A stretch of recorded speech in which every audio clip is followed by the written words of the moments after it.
Welcome to NJCAA Hot Hoops. We're back. Kenya Landers co-hosting with Dan Olson, and we are talking JUCO women's basketball.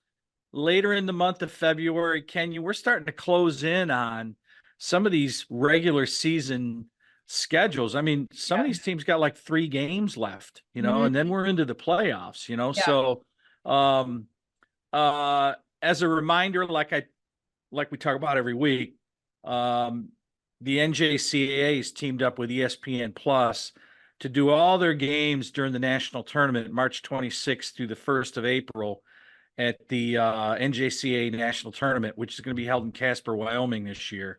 It's a new venue for them this year. And, I'm looking forward to getting out there, seeing what happens. We've got a ton of parity going on in this women's basketball world.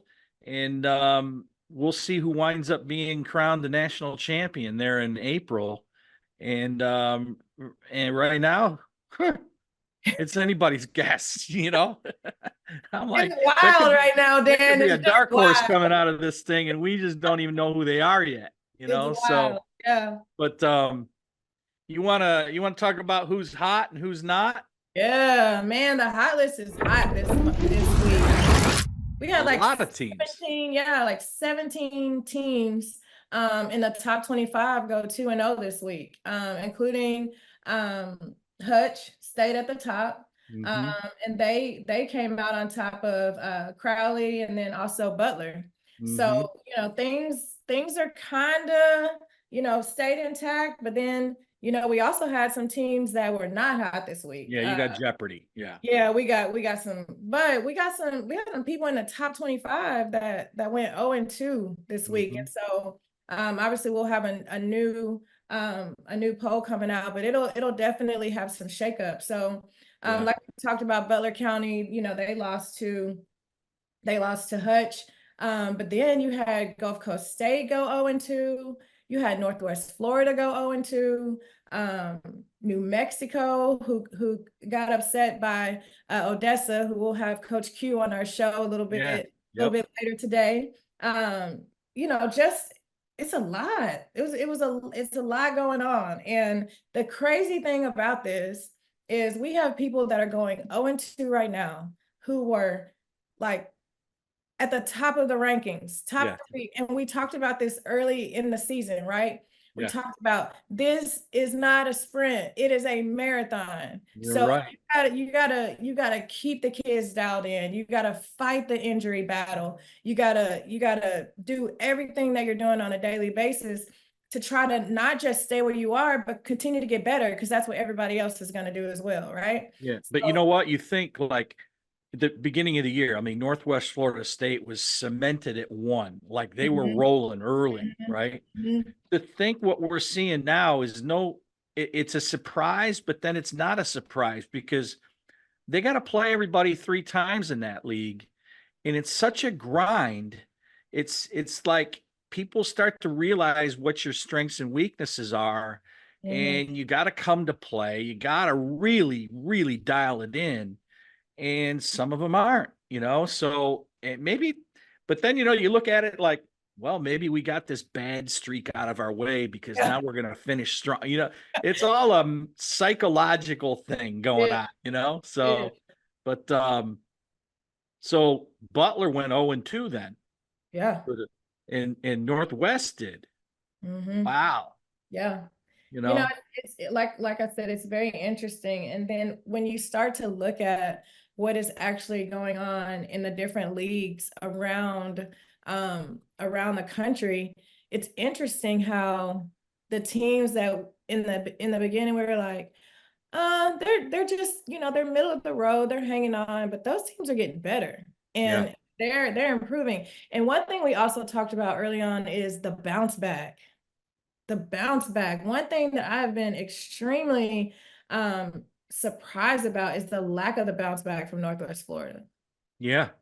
Like, they got knocked off, and they've won some games, of course, since they got knocked off, but the bounce back, it's not bouncing. It's not. It's not bouncing. Time is not on their side. They got to get it right. Yeah. But, like I said, they got a few more games, and they got the regional tournament. Who knows what will happen? you know, they Yeah. could be right back in the national tournament. So it's just all very interesting. And we have the, the biz and stuff like that. So Mhm. this is the time of year you gotta make a shake. Oh yeah. Oh yeah. Um, let's talk about some of these games we were gonna target from last week that played out. Yeah. And as you mentioned last week, I think of all the games that we targeted last week, everybody was ranked but maybe one, and that was Vincennes. Mm-hmm. But Mm-hmm. Vincennes gave Wabash Valley all they could handle. Wabash beat them by 7. It was a usual Wabash Valley kind of game, a track meet, as I always say. But Aaliyah Smith, she's got a compact body to her, a point guard.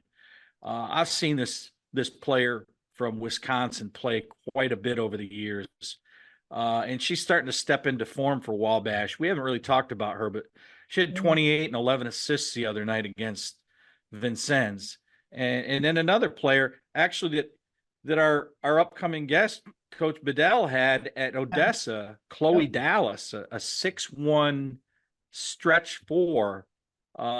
She had 19 and 9 in that game, but it wasn't enough, or it was enough, excuse me, to get him over the top by 7. Destiny Hooks, freshman guard at Vincennes, kind of been up and down in her game. Went for 35 that night. That was one of the better individual performances of the past week, and that must have been a heck of a game. I would have loved to have seen that game. It was at Vincennes too, and Wabash has been kind of like dominating them as of the last couple of years, and now it's starting to maybe even out a little bit. We'll see. Yeah. Um, the Three Rivers Mineral Area game. You had 13 against 17. Three Rivers puts it on them by about 20, 70-49. And one of the elite front court wing players, Dakaria Jackson from Three Rivers, she had 18 and 7 in that game, carried Three Rivers. And I'll expect to see Three Rivers in the national tournament. I'd be surprised if they're not. They've been solid. And talk about a school with great tradition. Holy cow. Yeah. Man, they got it. Dodge, we've talked about since week 1. They put themselves in a good position. They beat Butler County by 9, 72-63. We've talked about their backcourt dynamite duo, the Paris duo. Combined for 31, 5 steals and 8 assists in that game. But another play that we kind of talk about a little bit before, but we really haven't made emphasis on her is Freddie Wallace. Freddie's is like this hybrid 4, can play the 3, the 4, can step you out. Kind of a valuable commodity among the Division I that are out there. And Freddie's got like 40 offers, had 22 and 8 in this game, so that was a fun game to watch. I would imagine if I would have loved to have seen that game, No live. doubt. No doubt. Number 1, Hutch keeps it rolling. They beat Cowley County 81-62. And then they turn around and beat Butler by 6. Freddie Wallace again, 15 and 5. But my pick for maybe the national, if there's such an award, National Rookie of the Year, Kiki Smith, an unassuming kind of a guard. When you watch her play, it's like you're not blown away by her speed, her athleticism, but she just knows how to play, She had 5 threes, had 29 for Hutch. They just are that consistent, keeps it rolling. And that's what you got, So Northwest gets beat by Pensacola. I don't know. I don't remember since the Chanda Rigby era at Pensacola that Northwest has lost to them, but they lost by 4. A really good guard for Pensacola. Transfer in from Shelton State. Tanita Swift had 15 points in that win. And then they turn around Pensacola and beat Gulf Coast by 2. And that's another, I don't remember Pensacola since, like I said, Shanda, she had really good teams at Pensacola when she was there before she went to Troy. Yep. They turn around and beat Gulf Coast, and then Chipola, who'd we like written off there a couple of Yeah. weeks ago, right? They take it on and they beat Northwest by 6. So it's 62-56. And I think the Chipola, the thing going on at Chipola is they buy in. They got a dynamo for a point guard, Tanaja Purifoy, maybe one of the smallest players in all of JUCO, but she's maybe one of the speediest and the smartest backcourt players that are out there. She's got 24, 9 assists, 7 steals against Northwest Florida State. And so don't let the small stature fool you. She's just got it going on, that kid. She's really played well. And John Markham's really molded them in 1 year into something that's really, it's just topsy-turvy in that panhandle right now. And I don't know who's going to win that thing. I'm going to tell you this. I feel like I have said Pensacola has played Gulf Coast 25 times. I just feel like they play each other so much, which I get it. They're all over there. Got to get the game count. Yeah. But that's just insane to have to play each other 3 times and then the regional tournament. And then the tournament, exactly.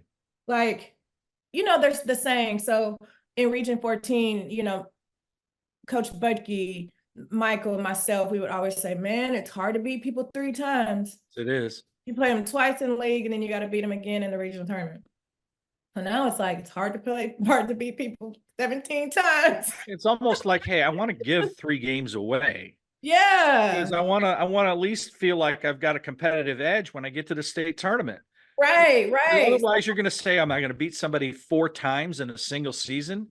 Right. And so that's when that leads to what I'm saying, right? Like, I wonder if some of these teams, I think we're keeping some cards in the deck. Maybe they are. I mean, because there's got to be, like, these coaches are for real. And there's got to be some kind of strategy here, unless you got a team that you feel like can just run the block and just run the table like we've seen before in Rooney's teams and, stuff like that. But, like, this is wild. I mean, it's just like a heavyweight boxing match every night. The parity, like we've been talking about, it's even more and more prevalent. Like, if I was coming out of JUCO, right, like if I was coming into playing right now, I would want to go play in that league because I am going to play potentially the best every single night. Yeah. But everybody's not. You don't have a day off. No. Your practice has got to be brutal. But can it be, though? Yeah, you gotta maybe take it off an edge because you don't want to run them down and burn them out. That's what I'm saying. Like, brutal or not, preseason, it's wild. I love it. Hats off to that panhandle because y'all are some. Yeah. Still some special groups. I'll tell you what, that West Texas though, that's getting to be just as like the panhandle, because Odessa, they beat New Mexico the other night in overtime. Yep. 90-89. That must have been a great game to watch. We've talked about Ivana Krajina before. This kid's one of the best 20 players in the country in JUCO. 5'10", maybe even taller guard that plays the 1, the 2, can play the 3 even. She had 27, 4 threes. I think she hit the game winner. But New Mexico ranked 5, Odessa ranked 11. I mean, there's going to be some juggling going on here, So, and you got South Plains, you got some teams that were the top dogs before, kind of maybe being replaced a little bit.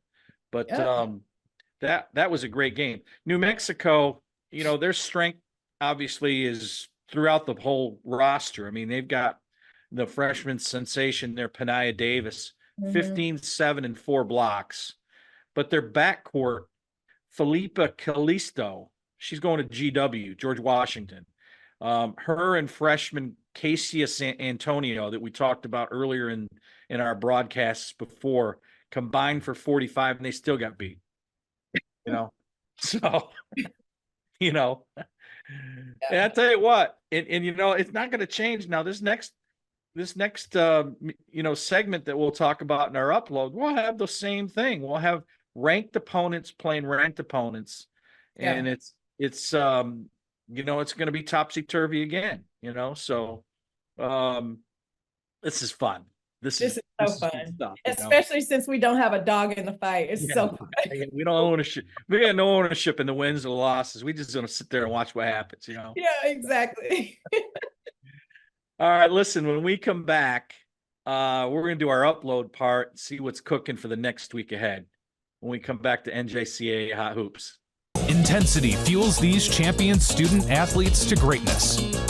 Zurich Insurance is proud to be the official provider of student athlete insurance for the National Junior College Athletic Association. Throughout the highs, we cheer along to their screams of victory. Throughout the lows, we support them through their tears of defeat.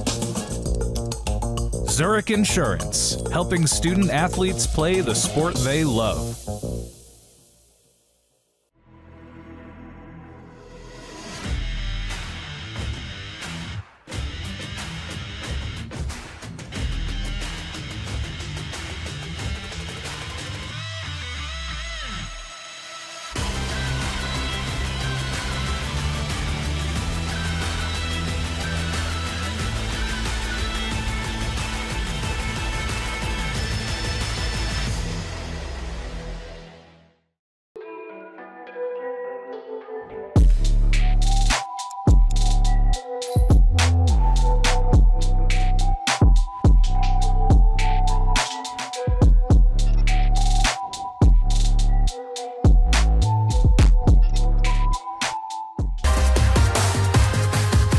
We're back. NJCAA Hot Hoops. Kenya, Dan Olson. Kenya, let's talk some upload. We're going to rank the opponents playing against each other. It's getting down to nut cracking time, the end of the year. This is only getting better every week now. About to go down. Oh yeah. We got two teams that probably don't like each other that well. McLennan playing at Collin this time. Yeah. If we reflect back, I mean, Collin was sitting at number 2 in the poll in the regular season early time frame of our season, and McLennan put it on him. And now they got to return the favor and come back to Collin, and Collin just is at 3. I mean, ain't bad. It's a good place to be. Yeah. But so that'll be an interesting game as we see how that shakes out this week. Pensacola, hot Pensacola against hot Chipola. Really important for both of these teams. Yeah. The good thing is Chipola's playing at home. They got a dynamo in the backcourt. Is it though? Pensacola ain't got chopped liver now. They got some players too, Does it matter where they're playing at this point? Yeah, it really doesn't, Throw them on a neutral floor. These places so many times, it's like playing. You don't even have home court advantage anymore. Yeah, it looks like our own court. Yeah. Unranked, both teams. Blinn going to Angelina. Both got players. Well-coached teams. That could be interesting. I just want to go to that game for the drama. Yeah. There's some characters now there. Just want to go for the drama. We've talked about Utah State Eastern. They've been ranked. Now they're unranked. They took it on the chin there to Southern Idaho the other day, Salt Lake, excuse me. Now they're playing Southern Idaho. So, but they got it at home, so we'll see how that game shakes out for Southern Idaho. That's an important game for them. Chipola ain't got no lightweight week. Now they've got to go play at number 2 Gulf Coast. And then you got Northwest, maybe got a breather with Tallahassee. Tallahassee's in the end part of that league. But still, you've got state tournament implications, you've got national ranking implications. You know, you got to finish the deal, you know. And there's only 3 games left for some of those teams, those panhandle teams. It's, man, this end of the year, like this time, man, it goes by. Like the next time you know it, it's going to be like the end of the year. We're done, you know. Yeah. Yeah. It just takes it's just gone, you know. So That's how we feel. I'm sure they're like, is this over yet? we hope not. You know, there could be a bunch of other games out there that we could target, you know, Yeah. that are cooking, you know. I mean, we haven't even talked about like Johnson County. They're still undefeated, ranked number 1, you know. So in the Division II side, you got 2 teams in the state of Kansas that are within 2.5 hours of each other that are both national number 1s in the polls. Yeah. Yeah. You know, yeah. I guess that's why they love their basketball out there in the Midwest, you know. So you got that right. Yeah. Listen, when we come back, we have got a great guy coming on the hot seat. Francois Bedell, Yes. head coach at Odessa College. He had a big win the other night against New Mexico. We're excited to have him on, and we'll be right back with NJCAA Hot Hoops.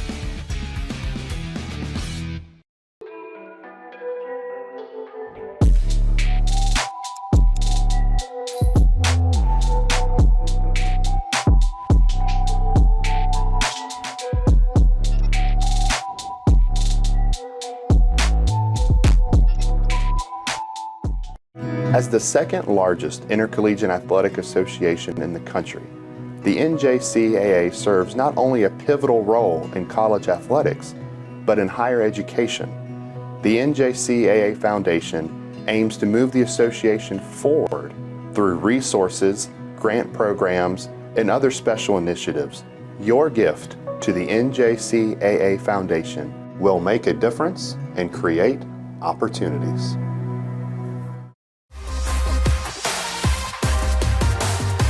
We're back with NJCAA Hot Hoops, and on the hot seat today, the one and only Francois Bedell, Odessa College head coach, making noise out there in West Texas, coach, and great to have you on the hot seat.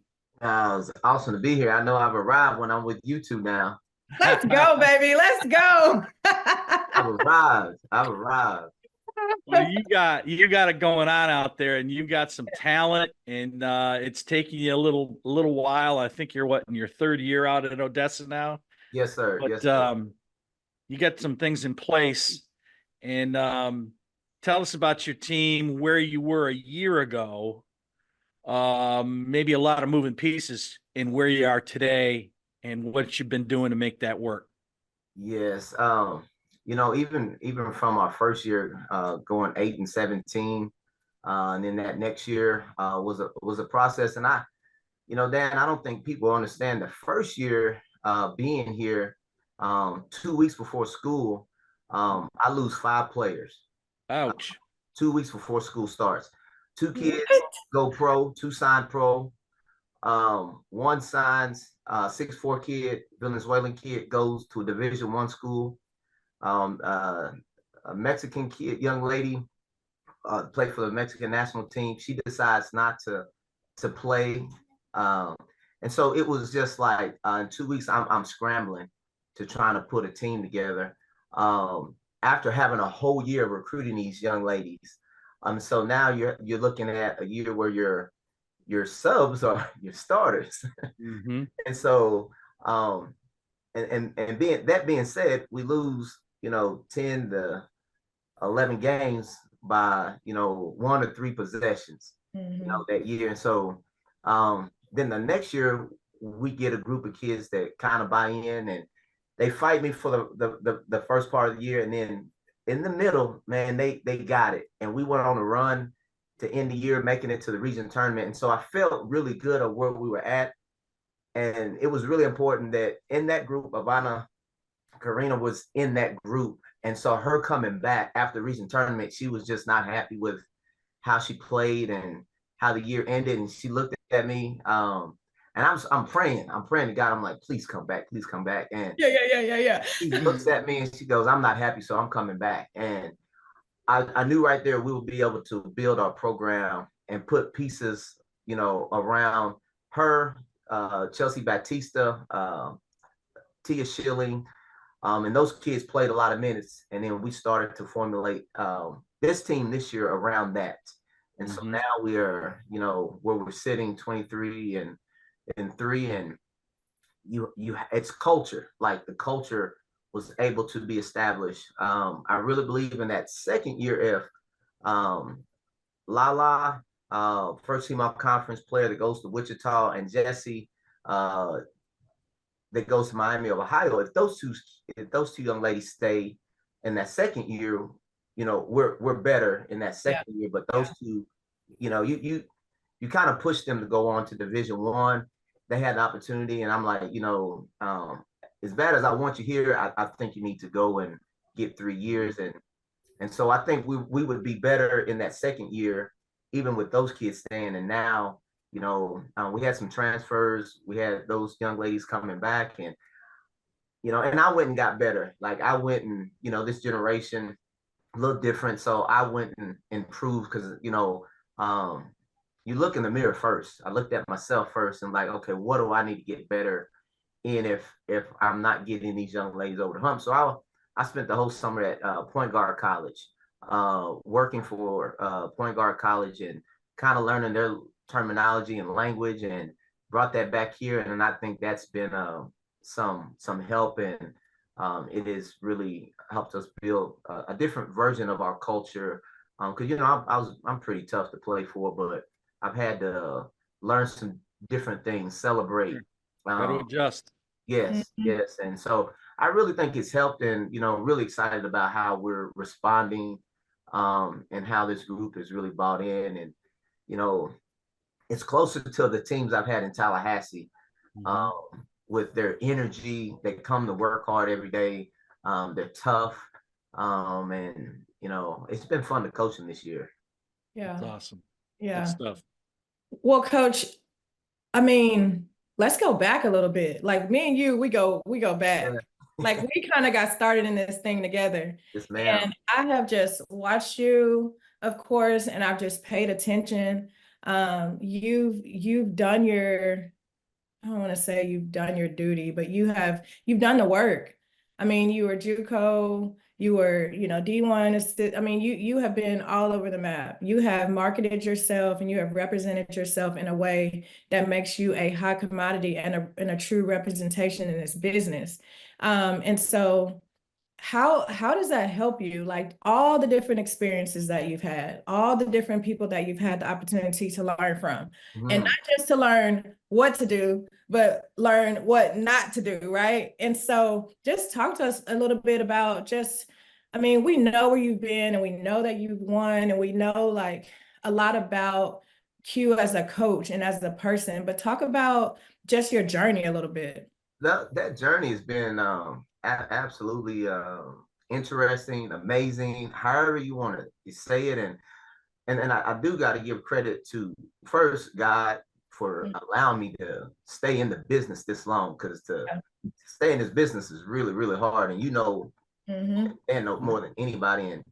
And I credit my parents for their support. They're always honest. I had to truly kind of figure out who I wanted to be, because, my dad came and saw me my first head coaching game, my mom and dad, before my mom passed. And they're like, we'll never come back to a game. You're a damn fool, and, I wouldn't play for you. And so it was really an evolving door of really truly trying to grow, find out who you want to be. And I think a lot of people, you tend to be the people you've been under. And one of the things I didn't want to be was, I wanted to be me. I didn't want to be all the coaches that I had been, even though you take from all of those people. Yep. Sure. I still wanted to be me, and it takes a little time to kind of find that. And you know, and you said it. It's just I've just evolved over the years, and from, you know, trying to at Tallahassee, trying to make myself better. You know, I had to invest in me, so I spent $5,000 to go to John C. Maxwell and learn all the John C. Maxwell stuff. You know, to the point where it's like, you know, me going to PGC and trying to, you know, evolve in that way. Now I'm working on my doctorate degree. It's just really truly trying to find a way to make myself better every day. Yeah. Because that's what we're asking these young people to do every day, make themselves better. And Yeah. I feel like the work that we put in every day and the work that I put in, at some point, somebody's going to recognize it, somebody's going to see it, and they're going to give me an opportunity. And just so happen, those opportunities have just been in junior college, you know. And I think that's where I think I'm head and shoulders above some of the coaches in the industry, is because I've had to do it at the junior college level. And you have to do so much. And you know what you have to do the laundry, you have to do study halls. Wear the hats, man. Gotta wear the hats. You gotta wear all of them. And you know, when you're at the Division I level, it's just sometimes I sit there and be like, what are we gonna do next? I'm bored, right? Yeah. You know, so I think that's prepared me. And you know, sometimes you kind of get frustrated because you're like, you know, why doesn't anyone see my value? See what I've done. And you know, and at the end of the day, like I tell our girls, you just got to keep winning to get recognized.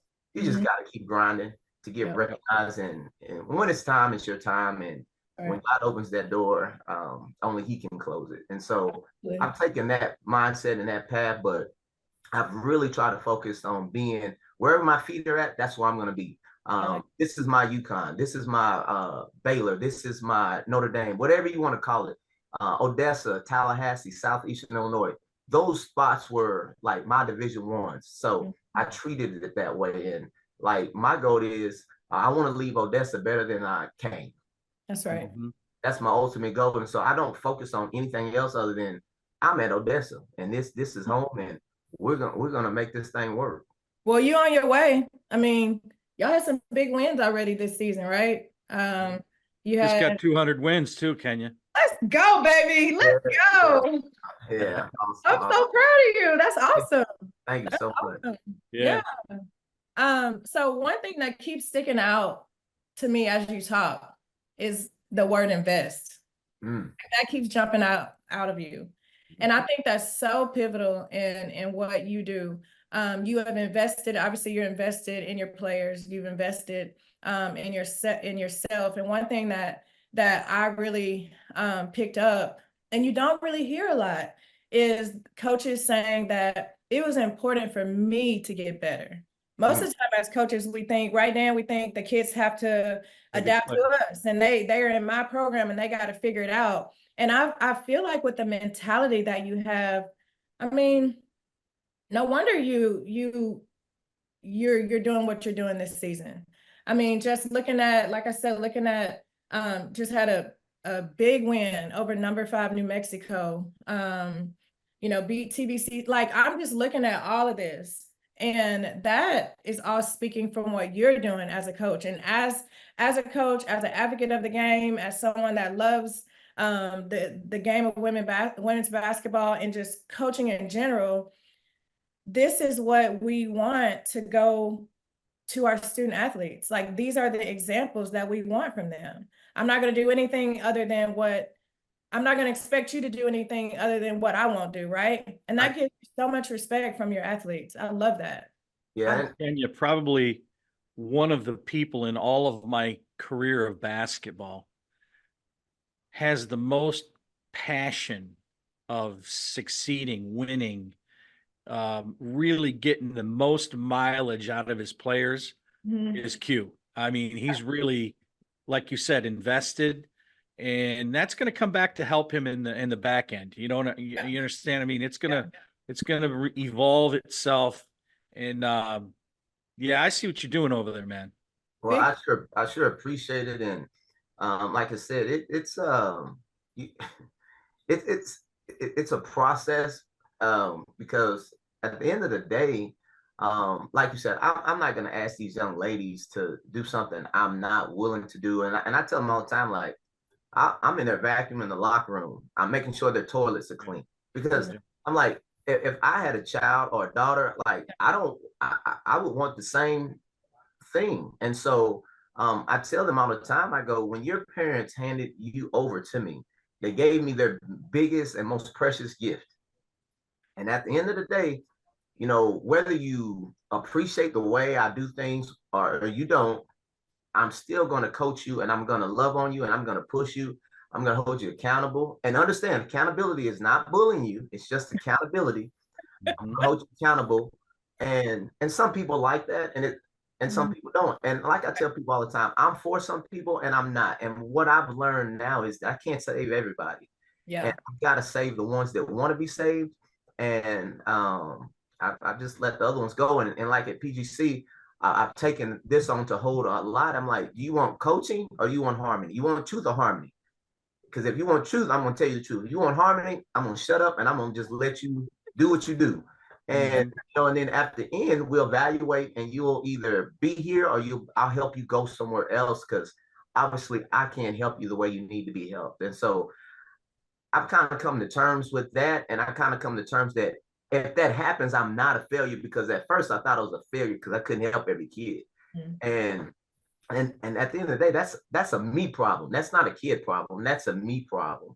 And so the biggest thing I've tried to do is just figure out how to eliminate the me problem so that I can make them, you know, no one else's problem, and really truly help young people. And, you know, for the most part, I think they've really bought in, and they're excited to be here. And that's what I want. I want kids who want to be here, who want to be challenged, who want to be pushed, who want to be loved and cared for. But at the same time, like we've got a job to do, and, you know, and the job is to win at the end of the day, you know. And I'll tell people, if you come to Odessa, they want to win. Like this school is about great success there over the years. Man, many sports, a lot of tradition, and you know, when your president walks into your locker room and talks to your girls, and love it. He's watching, and he knows, like it is a great feeling, and like you want to do it, like you want to coach your tail off for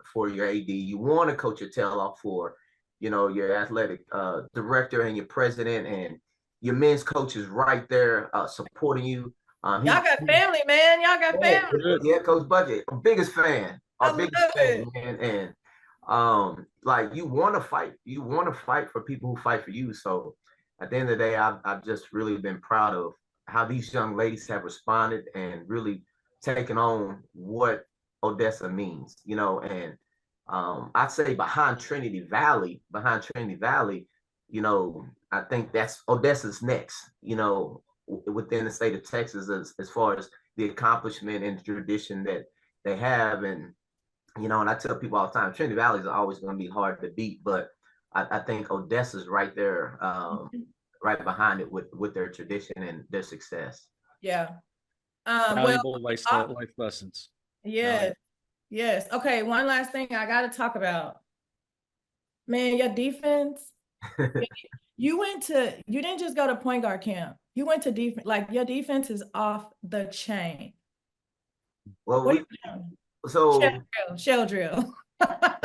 we are I'm very defensive oriented. I've always been like that, was like that at Tallahassee, and I really believe it's not another level though. It's not another level. Well, I appreciate it. I just, you know, I just think we've got some. I credit the young ladies who bought in.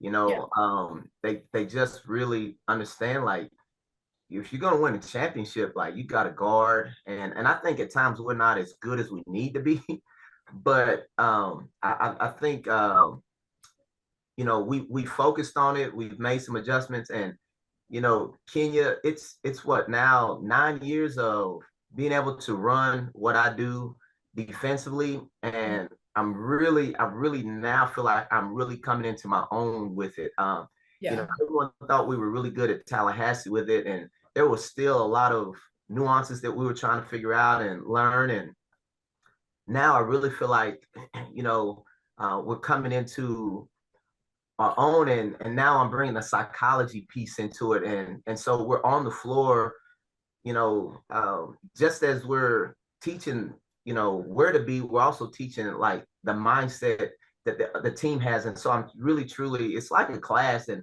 I had a gentleman watching us above. He's like, man, you talk about the psychology, you talk about the mental, it's like you're so fun to watch and practice. And I think they're really buying into that part of it. And so I'm really proud of them. But we can't give up damn, you know, 89 points. No, don't do that no more. Don't do You that. played overtime. Give him a break. But, you know, don't do that. When I say that game the other night was like one of the best, you know, game. It felt like a Gulf Coast Tallahassee type, you know, and you know, Rooney, Austin worked for Rooney, and so you know, we got a lot of you know, we've seen each other a lot, and so it was a beautiful game. Like, it was a dog fight. It just was fun to coach in. Yeah. Fun game to watch as a fan. Man, it was just a fun game. And give Austin credit, he's doing an amazing job. And you know, actually, I came into the league trying to chase him and Arrow over at South Plains, and you know, two great coaches, great league now with Gerald in it. You know, the guy Mark at Clarendon's doing well. Like you know, the young lady at Western Texas. I just got to give shout out to our whole entire conference. Got a good league out there. I'm about to be Panhandle number 2, man. Man, we do, and it's just a credit to you know, the great coaching in this league. And you know, you got to bring it night in and night out, and that's the fun part. And that's what I loved about being in the Panhandle, and it's not changed coming out here into the WACJAC. Yeah, well, I love that. Kenya, you know what I have? What? I have a signed copy of a book. Okay, it's like one of my cherished possessions. Okay, from none other than our guy right here. I mean, he's an author too. He's got many hats this guy wears, you know. Yes, I do not have a book. Well, I'll get you. I will buy a book. I will send it to you, and you will sign it and send it back to me. Well, I'll just send you one. You send me your address, I'll just send you one signed. Awesome. Yeah. Awesome. Trying to give you a little plug out there, Q. I appreciate it. Tell us the name of your book. From Chumps to Champs, the journey of building a winning program. That's one of them. You know. Okay. That was the first book. That was my first one. And then Get Off the Bench, Get Into the Game. It's basically a strategy for leadership strategies and life hacks. And then the other two were co-authored, Footprints of Success. And then the one that I really, once I get done with my dissertation, I will jump back on. It's kind of like a chicken soup for the soul. Oh, I love that. Coaching from the heart. Yeah. And it is a, you know, and I'll throw a plug out there. Fred Batchelor, Moore Gill, Lisa Pace, Ron Moncrief, and myself. We all, I hope I got everybody. I think I got everybody. We all, I facilitated a co-authoring venture, and I asked them, you know, to tell their best coaching stories. And so the idea came from basically being at the Final Four, and you're hearing all these stories from funny to dramatic to like all these amazing stories. And I'm like, hey man, we're going to put a book together, and I want to know if you guys want to be a part. Great idea. And we're just going to tell stories. Tell your best story, your two best stories. And so with that, they have a chance to be authors, and also it was a way that they can market themselves, and they get to sell the book and make money off the book. But that probably is the best thing I've done, is really being able to help someone else tell their story. And but those stories are amazing stories. I love it. I do too. That's a great idea. Yep. Well, Coach, thank you so much for being on with us today. This was fun. Well, I appreciate it. I appreciate Yeah, it. yeah. Can I give a shout out real quick? Yes. Shout out to my wife for allowing me Better. to do this. You better. You're the first Man, coach that's done that. You ain't watching if you don't. yeah, I can't. I've stayed in this business because she's allowed me to do and be who I am. And then shout out to my little one who sacrifices a lot of my time. He doesn't get a lot of it this time of year, so shout out to him, Amir. He had his just 5th birthday on Saturday. Yeah, that's awesome. And then I just want to thank my AD and my president and for giving me this opportunity to be in front of you guys and be here at Odessa. So it's a family affair. So I truly thank you all. And then I got to give you a shout out because honestly, you and the other players involved, you got me my first head. You helped me get my first head job, and your support and your love for me throughout the years in Kenya, you and Mike's love and support. Just thank y'all. Family, man. Family. Very We kind. appreciate you. Yeah. Glad you're doing your thing, man. Well, I appreciate it. And I'm not surprised a bit what you're doing. Well, Exactly. thank you so much. Thank y'all for having me. Thank y'all for having me. All right. Good luck this week. All righty. Thank y'all. Intensity fuels these champion student athletes to greatness. Zurich Insurance is proud to be the official provider of student athlete insurance for the National Junior College Athletic Association. Throughout the highs, we cheer along to their screams of victory. Throughout the lows, we support them through their tears of defeat. Zurich Insurance, helping student athletes play the sport they love.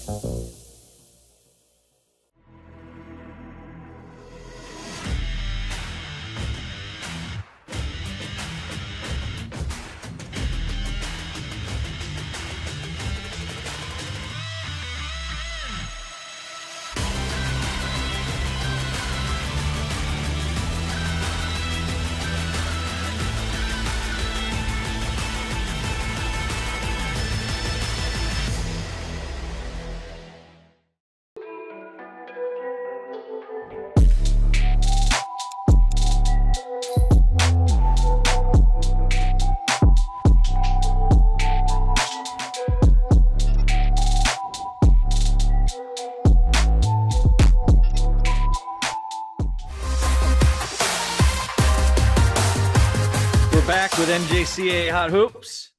Kenya, let's talk about what we spoke about a little bit last week. Yeah. Kind of an open-ended question. We still don't, I'm sure there's names out there that we haven't even thought of. Yeah. But the question was Division I or Division II really head coaches that were prior coaches in junior college that made the move up. Yep. And last week, I just did it off the top of my head. Mhm. We spoke about Laura Beeman. Laura Beeman's at Hawaii. She was at a junior college, Mount San Antonio in California. Yeah. But then as I started thinking about that, I'm like, wait a minute, I forgot some pretty good names, Yeah. So you got Shanda Rigby. Mm-hmm. Shanda, really put Pensacola on that national map, and was in that thick of it with that Panhandle Conference, and she had some outstanding talent, and got to the national tournament and really advanced into the national tournament, and then she's made her way at Troy. Yeah, she's been there for a while, hadn't she? She's been there for a while, and I'll tell you, she's succeeded, and she's really used the JUCO market to her advantage. She's figured that part of it out, and so there's one right off that I should have remembered off the top of my head. Keitha Green. Keitha was at Independence, and then made the move to UTEP, and solidified UTEP. Then she moves to Wichita State, but she loved UTEP so much she wanted to go back. So there she is. She's back at UTEP. But you talk about a coach that I think she loves to come to the national tournament just as a vacation. Okay.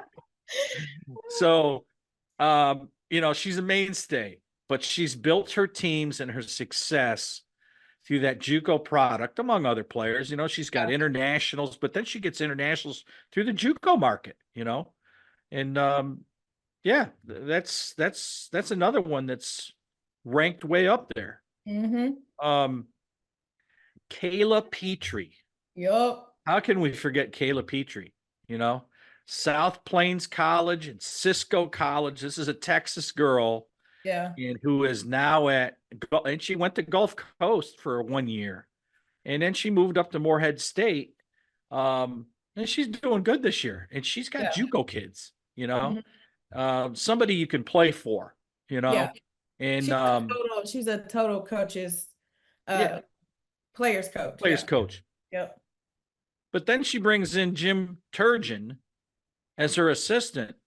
And Jim was at Iowa Western and then went to Denver, and now he's over at Morehead. So yeah, you got the full-blown JUCO thing going on there at Morehead, So look, I know there's others, but those are a few of the best that we that are out there, I think.